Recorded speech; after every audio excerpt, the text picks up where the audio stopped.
अस्सलाम वालेकुम दोस्तों, भाई साहब जापान से मोहम्मद इदरीस आपकी खिदमत में हाजिर है जापान से। तो दोस्तों आज की वीडियो है जी, ये एक दोस्त ने बताया था, एक मालूमात मिली है कि एक पाकिस्तानी लड़के ने जो कि गुजरांवाला का रिहायशी है, उसने एक इंडियन को, सिख को कत्ल कर दिया। अभी ये नया साल शुरू हो चुका है 2021 और ये वाकया तो तकरीबन 6-7 महीने पहले का है। तो मैं क्योंकि इतनी ज्यादा वीडियो बनाता नहीं था तो अभी सोचा चले यार जो भी इंफॉर्मेशन हो तो बंदा उसके ऊपर एक छोटी छोटी वीडियो बनाता रहे ताकि मालूमात मिलती रहती है। तो अब दोस्त ने बताया है जी उसका सूरत हाल क्या हुई। तो उसकी सूरत हाल ये हुई जी, जो इंडियन था जो कत्ल हुआ है कि वो ये गैम्बा बोलते हैं जापान में, गैम्बे का काम करता था, ठेकेदार था। गैम्बा यानी कि पाकिस्तान में जैसे ठेकेदार है, वो मिस्त्री हो या कोई ठेकेदार हो, जैसे कोई ठेके लेते हैं घर बनाने के लिए, तो वो ये घर बनाने का ठेके लेता था और फिर आगे बंदे जो है वो सप्लाई में लगाता था। आगे ड्राइवर रखे हुए थे, खुद तो है नहीं करता था काम, लेकिन ठेके वगैरह पकड़ता, सामान सप्लाई का या बंदे सप्लाई आगे करता था। तो हुआ क्या, सीन ये हुआ कि वो, पहले मैं उसकी थोड़ी सी आपको बैकग्राउंड बता दूं कि वो क्या करता था, किस तरह से काम था। यानी कि वैसे तो नॉर्मल जो है जापान में इलीगल काम जो है, जिसका वीजा होता है उसी के पास काम की इजाजत है, लेकिन लोग अक्सर कुछ लोग क्या करते हैं कि बाहर भी काम करते हैं। तो ये गैम्बे वगैरह में जो बिल्डिंग का घर वगैरह बनते हैं वहां पर लोग अक्सर इस तरह के काम करते हैं, वो लोग रख लेते हैं कम सैलरी पे, और ये फॉरेनर ही रखते हैं ज्यादातर, जापानीज जो है वो नहीं रखते। तो अब वो इसी किस्म का काम करता था कि खास करके जो सियासी पनाह वाले लोग हैं, जिन्होंने रेफ्यूजी वीजा अप्लाई किया होता है, तो जापान में 7-8 महीने तक वर्क परमिट नहीं मिलता। इसके बाद फिर वर्क परमिट मिल जाता है तो फिर पूरे मुल्क में जितना मर्जी आप काम करें। और ये 7-8 महीने जो है ये जाहिर सी बात है गुजारने भी मुश्किल होते हैं, खर्चे भी होते हैं रहने के, खाने पीने के, और 7-8 महीना बिल्कुल फारग रहना भी लोगों के लिए मुश्किल होता है। तो वो फिर क्या करते हैं कि काम ढूंढते हैं, तो काम मिलता नहीं है, तो फिर इस किस्म के लोग काम पे उनको रख लेते हैं। तो वो क्या करते हैं कि उनकी मजबूरी का फायदा उठाता है हर बंदा एक दूसरे की, ज्यादातर यही हालात चलते हैं, आप भी इस चीज को मानेंगे, समझते हैं। तो वो इंडियन क्या करता था कि वो बोलता था उनको कि सैलरी जो है वो 1 घंटे के हिसाब से नहीं देगा बल्कि दिन के हिसाब से देगा। मेरा एक दोस्त भी वहां पर उसने काम किया था कुछ दिन पहले, कुछ दिन उसके पास काम किया था, तो उसने मुझे बताया था कि उसने बताया जी सैलरी वो देगा 9000 येन देगा 1 दिन का, ठीक है। और जब सैलरी देने का टाइम आता है तो फिर वो 7000 के हिसाब से देता है पैसे, 2000 उसमें से भी कम कर देता है।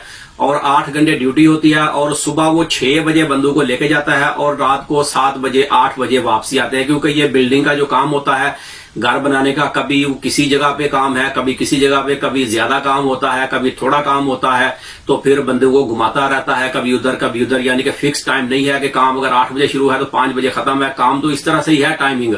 लेकिन अब किसी दूसरी दूर जगह पे जाना है तो जाहिर सी बात है वो सुबह जल्दी निकलना है और फिर शाम को देर से आना है। तो इस तरह के सूरत हाल थी। तो अब हुआ ये कि जिस बंदे ने उसको मारा है वो भी पाकिस्तानी ही था। हाँ, इसमें एक चीज और वो करता था कि जो बंदे काम छोड़ के चले जाते थे, क्योंकि लोग इलीगल ही करते थे, उनको काम की इजाजत तो होती नहीं थी, तो वो काम उसके पास चोरी समझ ले करते थे। तो वो क्या करता था कि जो बंदे चले जाते थे तो उनकी सैलरी जो है, यहाँ पर नॉर्मली हर बंदा महीने की सैलरी जो है वो नीचे होती है, 15 दिन 20 दिन या 1 महीने की सैलरी, यानी कि काम खत्म होगा तो उसके बाद ही तनख्वाह मिलेगी। तो वो क्या करता था कि 15-20 दिन की सैलरी नीचे होती थी बंदे की। तो जो बंदा काम छोड़ देता था, यानी कि जब वर्क परमिट मिल जाएगा तो बाहर काम 1000-1200 येन नॉर्मल काम जापान में मिल जाता है, घंटे का 1000-1200 येन नॉर्मल काम मिलता है।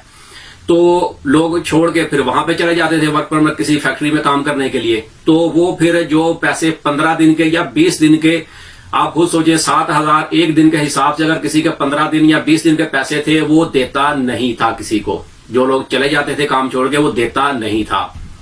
तो मेरा दोस्त भी इसी तरह काम किया तो उसको भी पैसे नहीं मिले, या बहुत ही ज्यादा कोई जान पहचान का हो तो शायद किसी को मिल जाए, लेकिन वो पैसे नहीं देता था, ठीक है। अब इसमें हुआ क्या कि एक जिस लड़के ने उसको मारा है तो उसने, वो भी पाकिस्तानी है और गुजरांवाले साथ ताल्लुक उसका बताते हैं, गुजरांवाला सिटी का। तो उसने क्या किया, वो भी उसका रेफ्यूजी वीजा ही था, उसके पास वो काम करता था।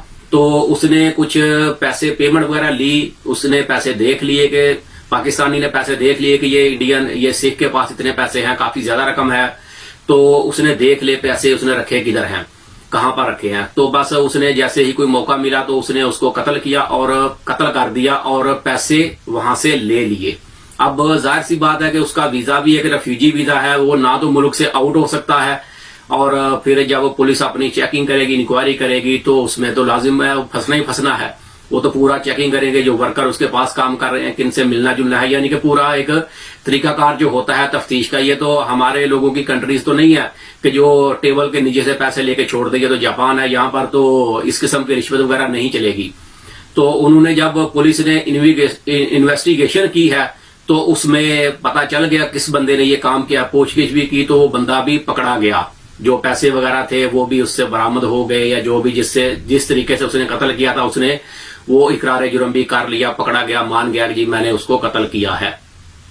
तो इस किस्म की सूरत हाल है। अब जाहिर सी बात है वो मरने वाला तो मर गया, तो ये बंदा जो है ये अब पुलिस की हिरासत में है, जेल में है। अब उसको अदालत की मर्जी है, उसको 10 साल सजा देते हैं, 15 साल, 20 साल, जो भी सूरत हाल होगी। सजा पूरी हो गई तो बाद में कंट्री से डिपोर्ट कर देंगे ब्लैक लिस्ट करके। तो अब देखें, थोड़े से पैसों के लिए जितने भी उसने लिए होंगे, 10 लाख, 20 लाख, 50 लाख, थोड़े से पैसों के लिए उसने एक तो कत्ल कर दिया। चाहे वो किसी भी कंट्री का हो, मुस्लिम हो, गैर मुस्लिम हो, जो भी कंट्री का, कत्ल करना भी अच्छा काम तो है नहीं है। और अब जो उसकी पीछे फैमिली है उनका भी आप खुद सोचें, माँ बाप है, बहन भाई है, अगर शादीशुदा है, बीवी बच्चे हैं, तो क्या सूरत हाल बनेगी। तो बस अल्लाह पाक करम करे, इस किस्म के हालात से बचना ही चाहिए कि बंदा ये कदम ना ही उठाए। तो बस ये एक छोटी सी वीडियो इसी बारे में थी कि भाई इस किस्म के हालात भी होते हैं। ये हाल ही जापान में नहीं, पूरी दुनिया में ही ये हालात होते हैं। पाकिस्तान में आप लोग भी न्यूज में देखते हैं कि खाली एक मोबाइल छीनने के लिए भी लोग जान से मार देते हैं। कराची वगैरह में इस किस्म के हालात काफी ज्यादा हैं। तो बस अल्लाह पाक करम करे। तो ये वीडियो पर यहीं तक थी, मिलते हैं किसी अगले वीडियो में, तब तक अपना बहुत ख्याल रखें। पाकिस्तान जिंदाबाद।